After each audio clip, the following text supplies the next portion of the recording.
Well, travel writer and photographer Melanie Votaw is joining us on today's Big Blend radio show to talk about her amazing, incredible bird and wildlife watching adventures in Ecuador that we're really jealous about. And, Ecuador, reading her article about this, I didn't know this, happens to be among the top 10 most biodiverse countries in the world. Wow. And biodiversity is my favorite word in the whole wide world, so this is exciting. She visited 3 regions of Ecuador, so including the Galapagos, right, for a pretty much luxurious 16-day wildlife extravaganza.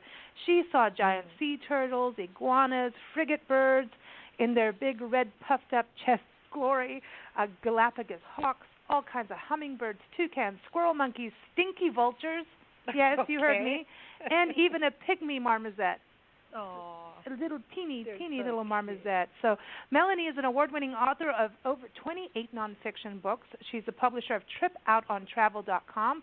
Definitely keep up with her on social media through there. And she's a member of the International Food, Wine, and Travel Writers Association. Check out that organization if you're a writer, photographer. If you're in the marketing section of, destinations, go to ifwtwa.org. And Melanie's article on her wildlife adventure in Ecuador will be featured in the April-May issue of our Parks and Travel magazine. If you want to follow along and have a look at her photos, go to nationalparktraveling.com and just type in Ecuador in the search box, and you'll find it. So, Melanie, welcome to the show. How are you? Thank you. I'm good. How are you? We're just sitting here green with envy. I'm sorry. I know that is not a becoming or ladylike thing to do, but, when someone goes on a 16-day trip through Ecuador and sees hummingbirds and gets out on the water, has their own private guide. Like, come on now. It was a dream. It really was. It was just a dream. Wow. And, you were talking about how biodiverse Ecuador is. I mean, Ecuador is wonderful. I just love the country. And it's smaller than the state of Nevada. I mean, how is that possible that it's that biodiverse?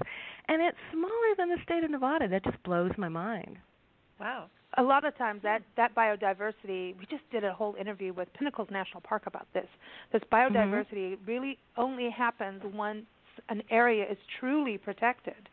And so was there a lot of restrictions when you were traveling around? Absolutely. I mean, not in other parts of the country so much, but definitely in the Galapagos. They really do monitor it. I know they've had some problems with travelers not being as respectful as they should, but our guide would make a stop occasionally. We would be on an island walking, and he would say, we have to stop because there's another group over there, and they're running behind on their time, and we can't meet up with them because then there would be too many of us in a particular area. Oh, wow. And the government actually dictates which island you go to and when. They dictate what the itinerary of your boat is going to be. So, I mean, that's planned ahead, but still, it's not like boats can just go wherever they want. And it's so great that they do that. It's so important that they do that. Well, yeah, I mean, that's a major dollar maker for them. If they mess it up, they lose a lot of revenue.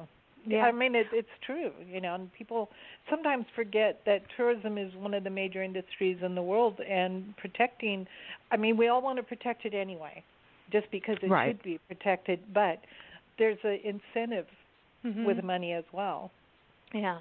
Absolutely. Yeah, and if those animals suddenly become afraid, then it becomes an entirely different place, because the big draw is that the animals don't care that you're there. I mean, they just absolutely do not care that you're standing there.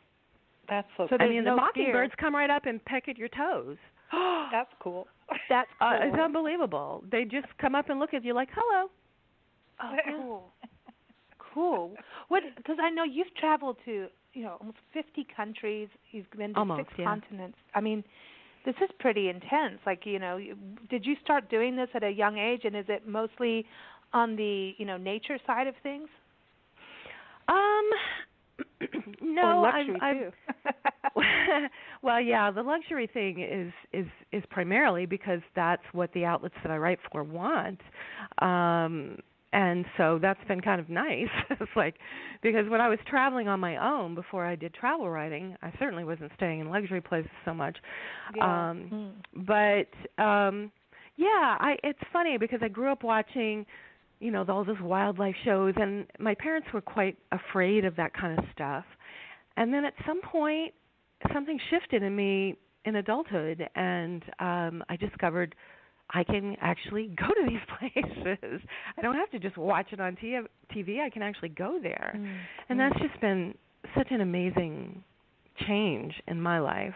So I didn't start as a kid at all. I've always loved animals, but it was really in maybe my late 20s, early 30s when I started noticing that I could actually go to places and see animals close up, and I just got completely hooked on it. Yeah. Well, Galapagos, I mean, that is a dream. And Ecuador, you really opened my eyes to the rest of the area. I never even thought about the Amazon and the Andes being connected. I'm like, duh. So thank you for that. It's like wakey. Well, yeah. Yeah, the fact that it has all of those things is one of the reasons why it's so biodiverse. And also I think because it's right on the equator has a lot to do with it, because the climate is such that, the climate's pretty stable because of that, because of being on the equator. So now, yeah. You went on like a luxury kind of cruise going on. Like you went on the Sea Star, like this catamaran, and so like you're like sipping cocktails and watching birds and floating in sunset. Like seriously, Poor you. I know, I can't stand it. So bad for you. Oh my God. Oh, it was just torture. I can't tell you, it was just torture. Yeah, Latin Trails is a wonderful company that has. They have 2 catamarans, and ours was a catamaran yacht. So I think it only houses 16 guests, and then a crew of almost a dozen. So you're almost 1-to-1 crew-wise, which means you are so pampered, so incredibly pampered. And the food is wonderful and beautiful, large staterooms. Ours had a balcony, even where we could actually sit on the balcony. But it was just wonderful. And each evening, we would have our guide would give us a briefing on what we were going to see the next day and what island or islands we were going to visit. Sometimes we would go to more than one. And after breakfast, we would all pile into 2 dinghies, and they'd take us to the island. Sometimes we'd have a wet landing. Sometimes we'd have a dry landing. Wet landing would basically just mean we'd have to walk through a little bit of water up to the ankles. That was it. And and we would hike on these islands. And then I'm not a water person. That's the one thing. I don't snorkel and I don't dive. But there was a lot of snorkeling. And the people who did it told me it was some of the most spectacular snorkeling they've ever experienced in their lives. They've got whale sharks there. Cool. Those gigantic whale sharks, and that are very, very nice. They're very nice sharks. They're not the kind that are going to attack you. They're very sweet. Giants. Yeah. Exactly, very gentle. And you can actually snorkel with baby seals there. Wow. Which just has to be divine. But the hiking at times was a little bit challenging, but not too bad. It's volcanic, the Galapagos. So there are rocks. It's not a lot of climbing, but you have to step over rocks. And I had a walking stick with me, which just helped me feel a little more secure. Yeah. But for the most part, it was quite easy. We had some people in their 70s with us, and they were fine. And you just walk around, and there are just animals everywhere. That's so exciting. And the iguanas, I just keep seeing, that David Attenborough show of the iguanas and all the snakes coming after the babies. Like, that's freaky. That is the freakiest thing I've ever seen. I don't know if you've seen that, but check it out. Just Google iguanas and snakes. No, you probably wouldn't go to Galapagos if you saw it. But it wasn't the Galapagos, was it? Yeah, I think it was. I think it was in the Galapagos? What do I know? Not. Maybe I'm wrong, but I'll Google it while we're talking. But the iguanas are so cool, aren't they? To have those bright colors on them like that. Yeah, they are, and you see 2 different kinds. The marine iguanas are black and red, and then the land iguanas can be bright yellow. So they're very different, and it depends on what island you are, which kind you see. I think we only visited one island that had both. which I was surprised about. But it had both the marine iguanas and the land iguanas, and occasionally we would see the iguanas walk out toward the shore and then go for a swim, which I'd never seen before. Yeah. You also see dead ones, I have to say. Oh, yeah, that happens in nature. Maybe it was those snakes. No, this is the thing. In the Galapagos, they really don't have predators. That's why I think what you saw was not in the Galapagos, because there's very little predation there. That's one of the reasons why the animals are so tame and so calm. There's very little predation. So we would see basically dried bodies of iguanas who had just died of natural causes and then had been dried by the sun. Wow. Wow, this is fascinating. This is really... I'd never seen anything like it. It was just... That's unusual, Other places you kind of see things being recycled, if I could put it that way. Yeah. Other especially animals. Like Africa, you see big kills and things like that. But no, not in Galapagos. Galapagos was of all the places that I've visited, and as you mentioned, I've been a lot of places around the world, never seen anything like the Galapagos. Totally unique place, both from the animal life and the plant life, just the way it looks. It's just so different. Yeah. I found the snakes. Oh. Okay, it was BBC's Planet Earth 2. They're at Fernandina Island in Galapagos. Fernandina. Do you know where that was? Did you go to that island? We did not go to that island, but I'm surprised that happens.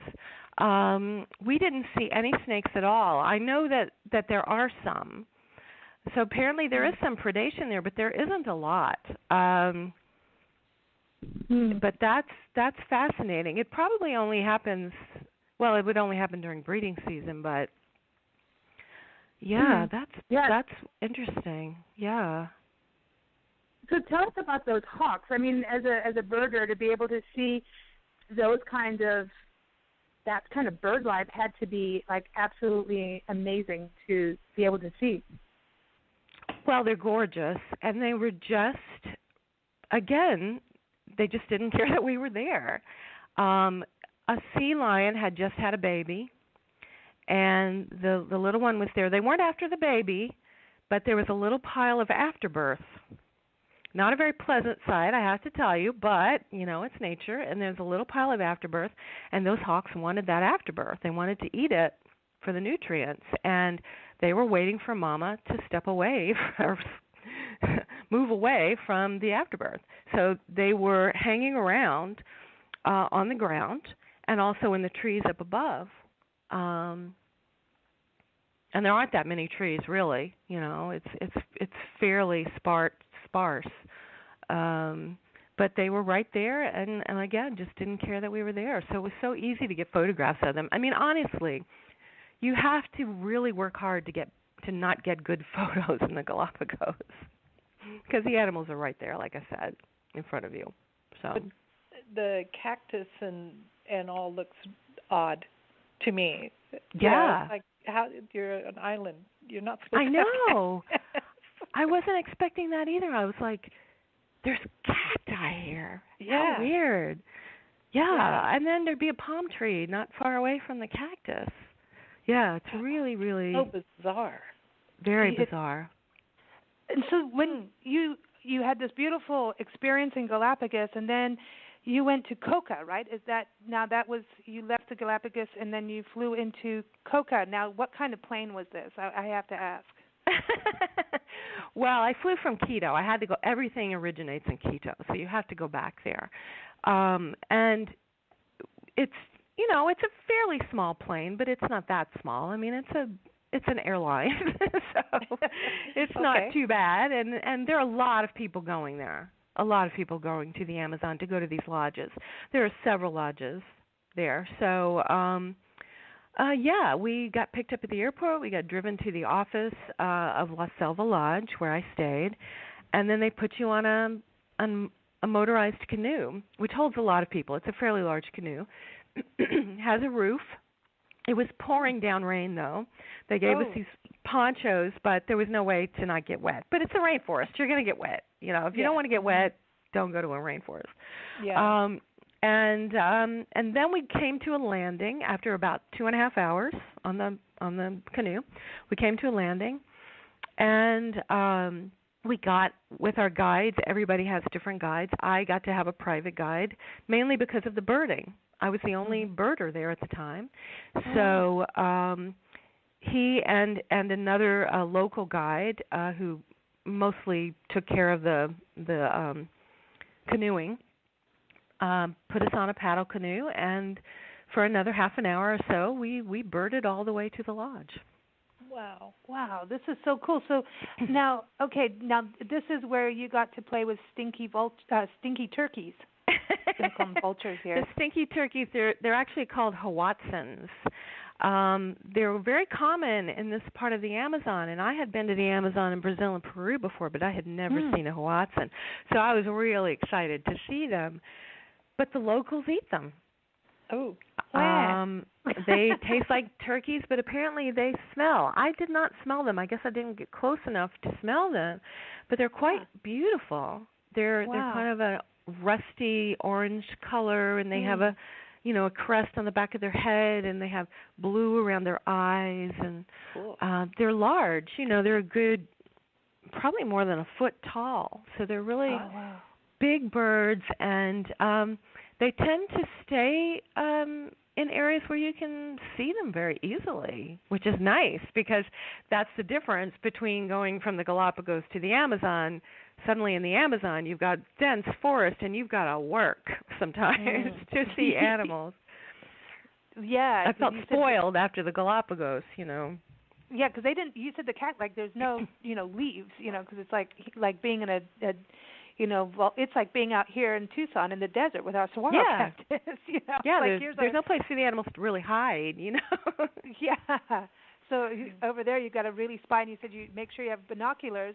Did your guide help you learn how to? Because every animal has its hiding place, and they're so good at camouflage. It's really one of my favorite things about observing nature. It is like this challenge. Can you look at the just look at you've got all those chameleons and things like that in places too, and you're like, how do you know? Well, you don't. That's why the guide is imperative. And these guides are amazing. My guide in the Amazon at La Selva Lodge was Rodrigo, and he grew up in the Amazon. He called himself 100% jungle boy. But he had to work to learn the birds. He spent a couple of years learning the birds, learning where they are, and the other animals. And we were walking at one point in this very dense area where there were vines on the ground, and you had to lift your feet up, and my toes kept getting caught in the vines. And all of a sudden, he found a nighthawk in the sand on the ground, a baby nighthawk. So we're talking about a bird that was about 5 or 6 inches, and it was asleep on the ground. I'm so glad he spotted it and we didn't step on it, because I was just like, I was terrified once I saw it that somebody's going to step on it. But it was in the sand and the same color as the sand. Wow. And he spotted it. It was a remarkable thing to see. And the bird just stays there, is not scared as well, like at the Galapagos? Well, this one wasn't. He was asleep, and he didn't seem to notice we were there. Wow. We have that happen out here on some of our walks in the morning, and I think they're night jars at certain times of the year. Yeah, which are similar to nighthawks, yeah. Yeah, they make interesting sounds. And then now, all the doves are, getting into their nesting mode, and they will go to the ground for warmth, I think it is, in the early mornings when we walk out. And it's fascinating, Do you take a bird list with you, or do you keep that life list thing? I do have a life list. I do. But at these lodges, when you're with a birding guide, they have a list of the birds that you might see, and you mark it off every day, what you've seen. It's very important to birders. Birders are very precise people. I'm not quite that fanatical about it, but I do like to keep my list. It's been fun and I have over 1,000 species on my list now, which is that's cool. Pretty good. That is cool. I think, and you got to see like toucans and things on this trip. Like I've never seen a toucan in the wild. Oh, they're wonderful. Yeah, and parrots. We went to a clay lick where the parrots hang off the side of a cliff and eat the clay, and there's just hundreds of them. It's a very noisy experience, but very colorful. Very colorful. And the pygmy marmoset you mentioned, that was so exciting. Yeah. That was so exciting. I mean, it was far enough away that you definitely needed the binoculars for it. But it was on the side of a tree, and it was licking the sap off the tree, and it turned its head at some point, and I could see its tongue through my binoculars licking the sap. So adorable. Just amazing thing to see. This is so exciting. This is the wonder of the world. Like when you get to see these places, it's just, that is like bucket list. You know, I call it living list. Yes. Like, do it while you can. And this is the thing too. I mean, you're seeing all this. You're out on canoe rides and things. I think it's so cool to be able to get out on the water, because then you're like with the animals, and you get to see the waterfowl that way. And I dig it. All the animals hanging on the edge of the river kind of deal. But you stayed at the Selva Lodge and Spa. So, like, you're in this remote jungle, and here you are playing la-di-da in a spa. I know. It's amazing. My room was unbelievable. Again, I had a balcony with chairs and, a bathrobe and slippers and the whole thing. And and yet you're in this very remote, wild place. And the food there was amazing. I did get a massage while I was there at the spa. And so, it's quite a remarkable thing. And, we had hot water, we had electricity 24 hours. Nice. You walk right out your door, though, and there are the butterflies and the birds and the beautiful flowers. Cool. Don't you feel like you're in a little magical haven? Like, could you live there? If someone said, hey, you get to live here for a couple years, would you do it? Maybe. I might. Yeah, I mean, it's very hot there. It's very hot. It is. We're used to the equator. We lived on the equator in Kenya. Yeah. And that's why I'm not good at the cold. I can't. We went from Kenya to England. Yeah. Yeah. I know. And then we went from England to South Africa. And I remember, it was like 8 or 9 years old. Yeah.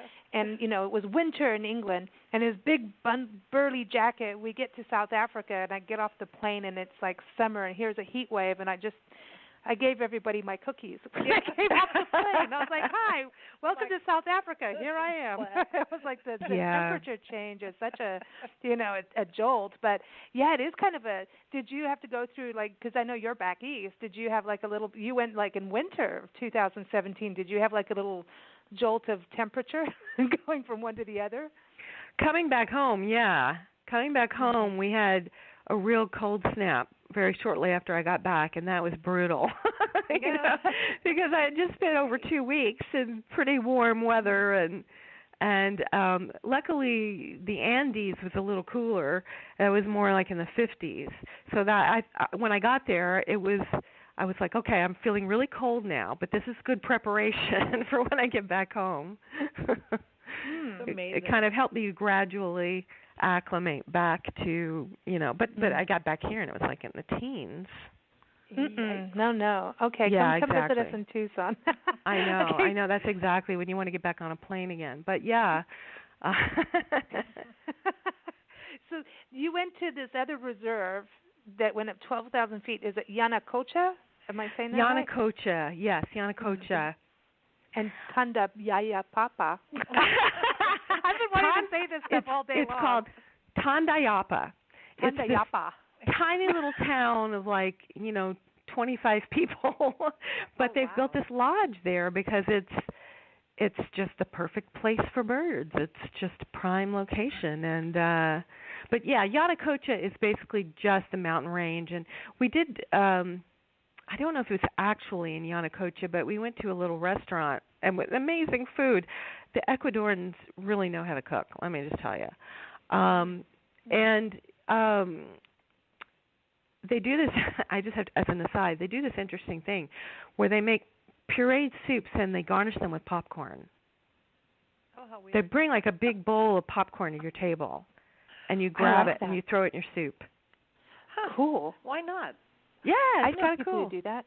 I think that's cool to me. Kind of like croutons. Yeah, yeah, and they probably exactly. have really good maize, like really good yeah. corn, and it's going to be healthier, hopefully. I'm going to try that. Healthier than croutons. Yeah, it's interesting, but yeah, Yanacocha is mainly just they put feeders up, and you see the birds. They have they put bananas out, and then they put the hummingbird feeders out.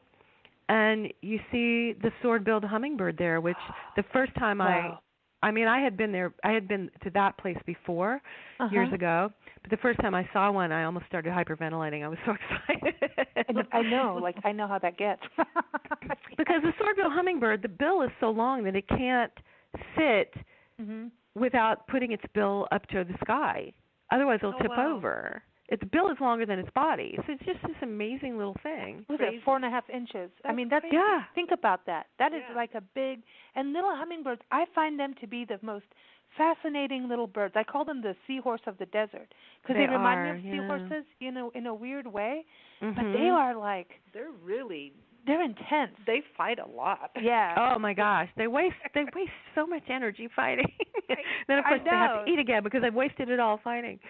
Yeah, but they are fascinating. I actually wrote a book about them years ago about hummingbirds. Really? Yeah. Oh, cool. Yeah, I just adore them. They're fascinating creatures. So what eats the banana? Oh, all kinds of birds do. Oh yeah. Yeah, lots. They have lots of tanagers. Do you know the bird, the tanager family of birds? The Andes has tons of them, and some of them are the most colorful. There are, I don't know exactly how many species of tanagers there are, but there's probably like 300 and something. But some of them are just beautiful, gorgeous. We get them out here. Yeah. In the summer, we get western and summer tanagers. And and I think once in a while there's like a scarlet tanager that comes through once in a while, if you're lucky, and it's like, oh, how did that happen? Yeah, they're so beautiful. They're so good. They have some here, which blows my mind. What are they? Cardinals. Oh, the cardinals. Yeah. Yeah, we have them here back east. They don't belong in the desert. Yes, they do. They're pretty widespread, but they're so beautiful. Yeah. So beautiful. Yeah, but they had some that were black with red, bright red bellies. Ooh. And then there's some with blues, and they'll have like a little blue and green and yellow all on one bird. It's just like, oh. Wow. Yeah. Wow, this is so amazing. What, when you look at that whole experience, that 16 days, what was like something that really blew your mind that you've always wanted to see when it comes to animals or the culture? What was like the most amazing, like, oh my God moment? The most amazing thing for me, the thing that I wanted to see the most, was that frigate bird with his red throat expanded. That's what I wanted to see. And it was toward the end of the cruise where we got to see it. I was starting to get worried. And we went to this little island that had frigate bird nests all over the place. Wow. And we saw several of the males doing that. Their wings outspread, and those frigate birds, their wings, they look like pterodactyls. Their wings are kind of in a V. They kind of point up in the center. Yeah. And they're so prehistoric looking. And they were just standing there like, oh, look at me, look at my red throat, look how beautiful I am, don't you want me, lady? And it was just magnificent. That is so cool. I love them because how they puff up like that. And you took some incredible photos, by the way. You're a fantastic photographer, and birds are not easy. Well, like I said, in the Galapagos, your friends will love your photos. Yeah. It's really easy to get pictures of them there. It just is. But it does help to have a long lens because there are times where you can't get as close. I mean, they want you to stay 6 meters away, but sometimes the animals come closer to you. So, it's but it does help to have the long lens. It does. Yeah. The frigate birds, that red on them, that's not feathers, is it? Isn't it like that skinny sack thingy? Yeah, it's not. I think it's more like a rooster kind of. The red on because we actually had a couple of the males light on the top of our boat. They landed on the top of our boat, and from the top deck we could just lean over the railing a little bit and see them quite close, and they weren't expanded, so I got a really close-up view of that throat, and it's kind of a frilly thing, but it's not feathers. I'm not sure what it is exactly. Yeah, it's some kind of skin. Yeah, it's like bullfrogs, Yeah. It's like that. Yeah. It's so weird. Oh, it's man, I dig it. totally weird. See, this is where I think reptiles and birds are one. I know that they're not, but they are. And it's like in dinosaur times they were. The dinosaur thing. Yeah. Dude, it's so cool. It's totally a Charles Darwin thing. See, that's the thing. So like, yeah. Did you start reading Charles Darwin like when you knew you were going over there? Like, I did not. I didn't have time, but I did go to a Darwin exhibit not too long ago, just a few years ago. I think it was at the Museum of Natural History here in New York, and so I had a bit of a background. And I think, as I said in my article, you can see it with those these finches that they have on the islands, because they have small, medium, and large, and wow. Good luck if you can figure out which are which. I know how that is. I know. Do you have any tips for anyone going on this kind of adventure that you went on 16 days and you said binoculars are a must, and if you're into bird photography, get the long lens. Don't go there. Make sure you spend the money on that, because don't do the telephone thing. Yeah, don't use your phone for telephoto lens on phones doesn't do it for those kinds of photos. No, it's not enough. It's not good enough. And you can rent a lens too. And you can, or just get a really good point and shoot with a telephoto lens, because they're so good these days. They're so high quality that you can get by with that. You don't have to have a digital SLR like I do with interchangeable lenses, but just get something that allows you some telephoto ability beyond your phone, and but have the phone for video, because you're going to want to take some video. But I really do recommend. I mean, these cruises like I did, they are expensive. They are. Save your pennies, because it's a trip of a lifetime. It's totally worth it. And I think going that route with one of these small cruise lines where you don't have a lot of people is just really the way to do it. I agree. I think there's a and if you're going to do that, you're going to spend the money and the time doing it, get a decent camera. Yeah. Did you? Yeah. I mean, really. Cameras really, and you don't have to spend money on film and try and transport film through airports anymore. It's so cool now. No, thank God, I know. I mean, you can play Dropbox it right there, Yeah. I was going to ask, did you have to get any vaccinations to go there? It's just like my favorite question. Did you get Not at all before you went? Okay, cool. I'm going. Did you get botfly? No, don't start with the botfly thing. That's Costa Rica. A friend of ours. No, there were no insects at all that bothered us. That was kind of an amazing thing. I don't remember seeing. We saw a great big cicada that was gorgeous. But other than that, there was only one place where I got bitten a little bit on a beach on my legs. But probably just fleas. Some kind of sand flea maybe. But other than that, it wasn't buggy. It was, the Amazon is a little buggy, but Galapagos not at all. And there was something else I was going to say, and it just left me. I know that feeling. Yeah. You're talking about the cicadas and the insects not being there. Do you think it's because of the birds taking care of it a lot? I really, that's a good question. I didn't ask that question, so I don't know the answer. Okay. I really am not sure why that is, but it's just such a unique place, and you really are remote. When you're on those islands, and it's such a cool feeling to be far removed from civilization. Cool. It really is. And I want to tell everyone, go to Melanie's website, tripoutontravel.com. I love the name, by the way, and I love that you cover ecotourism. I think that's so important. It's an initiative Nancy and I are really behind and promote. because land and sea and rivers, that space for habitat is going away rapidly, and whatever we can do, and if you can see it at this kind of balance, and it's why Galapagos is so expensive, is you can't have the world there. It's not Disneyland for nature, yet it right. is, but not with crowds. And I love that they have that balance for nature there. So I'm going to be emailing you after the show for something on this. Sure. Got a plan in there, but yeah, you got to go. I was going to on ecotourism, but where is your next destination that you're going to write about? Because I was going through your website and you've been Yosemite and all these other areas. Where's your next place? I think it's going to be Japan. Oh, cool. Yeah. Is that going to be more of a nature or city or? It will be more cultural. Cool. It will probably be more cultural. I'm very interested in the history and the shrines and the temples.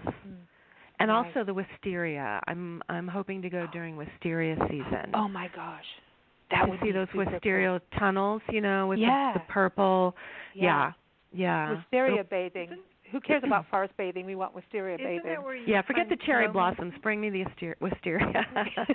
Don't you find snow monkeys there?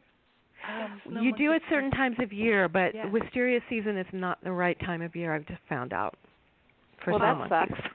Yeah, it kind of does. Together, please. You got to go again. Who do you think you are? No, I don't mess with Mother Nature, but you just have to go twice, is what it means. That's ask, exactly it. Yeah. I know. Just excuse me. I got two things here. But you're a member of the International Food Wine Travel Writers Association, and it's such a cool organization, and it always amazes me all these places that the members have been through, and just the networking that happens there. I know the conference is coming up May 6th through 8, 2018. Everyone, it's going to be in Whidbey Island. Up in Washington State, which is beautiful. We've done a lot of coverage on that area, and go just for. I know there's conferences and seminars and all these great things you can learn about, but there's trips to Camino Island, which I've learned how to say finally, and all these awesome things. But for you, what is the benefit of being, a member of this kind of organization? How does it help you as a writer? I know you're an author of books, but you do a lot of travel writing, and your photography is in different publications as well. Well, I call it Votaw. Votaw puts out the best newsletter of any travel organization I've seen. I really look forward to getting the member newsletter every month because it just has so much good information. It has different publications that we could potentially write for. It has different, locations that are potentially looking for writers to write about them, and who to contact about finding out where to go and where to stay and where to eat and all that kind of thing. There are photography tips. There's social media tips. And then we have these press trips. I got to go on one to Switzerland. Cool. Early on when I became a member. That was just such a memorable trip. And one of the things that I loved about that trip is that there were about 12 of us, and everybody was great.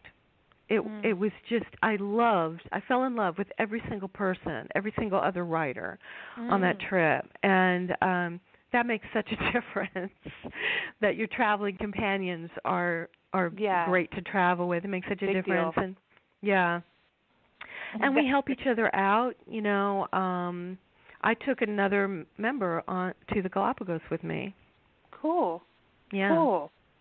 See, I think that's the thing is as writers, we are these little solitude people. We go in our little writing burrow or den, and we never come out. And then one day someone knocks on the door and says you haven't eaten for a week. You need to the shower is a good idea. But no, we get into those little modes, and having folks that know what you're going through, and you can communicate and help each other and learn. I think that's a big deal for anybody in the creative arts. Because we go off in our little zones, and then you've got to get out, and all of a sudden now you're out traveling somewhere. And it's wait, I was in my study a few hours ago, and I was all quiet, and now I'm out there. But you're with people who understand, and you get through it all together. And it's a mad dash. A lot of these trips, that's the thing with travel writing. People think, oh, you're on this luxurious vacation. Yeah, we're having a good time, but it is on but it's also feed. work. Yes. Huge amounts of work, and you're photographing and taking notes and coming back to your room till 2 in the morning, downloading, uploading, writing, So it's a journey, but totally love your article. Everyone, Melanie's article again is up on nationalparktraveling.com. Just type in Ecuador; it'll come up in the search, and look out for it. It'll be in the April-May issue of Parks and Travel magazine. And go to her website again. It's tripoutontravel.com, and the International Food Wine Travel Writers Association. Go to iftwa.org. It's ifwtwa.org. I'll learn more about that. Thank you so much for joining us. It's been a true pleasure, Melanie. Thank you. It's been fun. I know. And thanks for hanging in there when we had that little, little internet glitch. I know the internet gods sometimes say it's Friday. We want a break, and we're like, no. Just don't mention snakes ever again. I know. It was the snake thing. It's a stinky bird landed on one of the wires out here. I was going to tell you, you said on your trip you saw a lot of giant sea turtles, right? Yes, there are a lot of there are giant sea turtles, and then there are the giant land tortoises. Cool. That's so cool. Well, we're going to close your segment with a song called Tortuga. It's from Jim Stubblefield. I just thought it would be a good tie-in there. It's off of his album Inspiración, and he went to Machu Picchu, and he went all over the place, and this album is from that. So I just figured it's a good tie-in. Yeah. So here it is. Good. Tortuga, everybody again, jimstubblefield.com. Thanks so much for joining us. Thank you. Take care. Bye-bye. You too. Bye-bye.